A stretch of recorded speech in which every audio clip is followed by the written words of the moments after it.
2 Chronicles 16. But in the 36th year of Asa's reign, Baasha, king of Israel, attacked.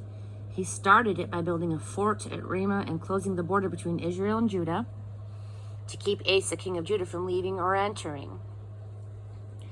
Asa took silver and gold from the treasury of the temple of God in the royal palace and sent it to Ben-Hadad, king of Aram, who lived in Damascus, with this message: "Let's make a treaty like the one between our fathers. I'm showing my good faith with this gift of silver and gold. Break your deal with Baasha, king of Israel, so that he'll quit fighting against me." Ben-Hadad went along with King Asa and sent his troops against the towns of Israel. They sacked Ion, Dan, Abel, Maim, and all the store cities of Naphtali. When Baasha got the report, he quit fortifying Ramah. Then King Asa issued orders to his people in Judah to haul away the logs and stones that Baasha had used in the fortification of Ramah and use them himself to fortify Geba and Mizpah. Just after that, Hanani the seer came to Asa, king of Judah, and said, because you went for help to the king of Aram and didn't ask God for help, you've lost a victory over the army of the king of Aram. Didn't the Ethiopians and Libyans come against you with superior forces, completely outclassing you with their chariots and cavalry? But you asked God for help and he gave you the victory. God is always on the alert, constantly on the lookout for people who are totally committed to him. You were foolish to go for human help when you could have had God's help. Now you're in trouble. One round of war after another. At that, Asa lost his temper. Angry, he put Hanani in the stocks. At the same time, Asa started abusing some of the people. A full account of Asa is written in the Chronicles of the Kings of Judah. In the 39th year of his reign, Asa came down with a severe case of foot infection.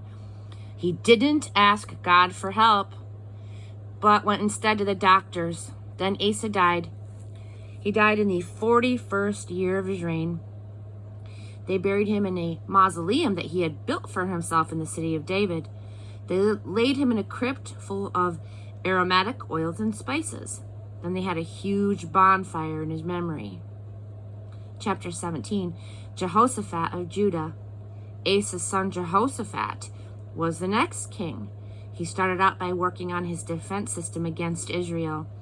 He put troops in all the fortress cities of Judah and deployed garrisons throughout Judah and in the towns of Ephraim that his father Asa had captured. God was on Jehoshaphat's side because he stuck with the ways of his father Asa's early years. He didn't fool around with the popular Baal religion. He was a seeker and a follower of the God of his father and was obedient to him. He wasn't like Israel. And God secured the kingdom under his rule, gave him a firm grip on it. And everyone in Judah showed their appreciation by bringing gifts. Jehoshaphat ended up very rich and much honored. He was single-minded in following God. He got rid of the local sects and religion shrines. Amen. In the 3rd year of his reign, he sent one of his officials, excellent men, every one of them. Or he sent his officials, excellent men, every one of them, Ben-Hail, Obadiah, Zechariah, Nathaniel, and Micaiah, on a teaching mission to the cities of Judah. They were accompanied by Levites, Shemaiah, Nethaniah, Zebediah, Ashael, Shemiramoth, Jehohanan, Adoniah, Tobiah, and Tob-Adoniah. The priests Elishama and Jehoram were also in the company. They made a circuit of the towns of Judah, teaching the people and using the book of the revelation of God as their text. There was a strong sense of the fear of God in all of the kingdoms around Judah. They didn't dare go to war against Jehoshaphat. Some Philistines even brought gifts and a load of silver to Jehoshaphat. And the desert Bedouin brought flocks, 7,700 rams, and 7,700 goats.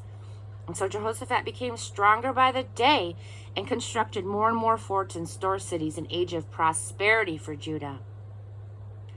He also had excellent fighting men stationed in Jerusalem.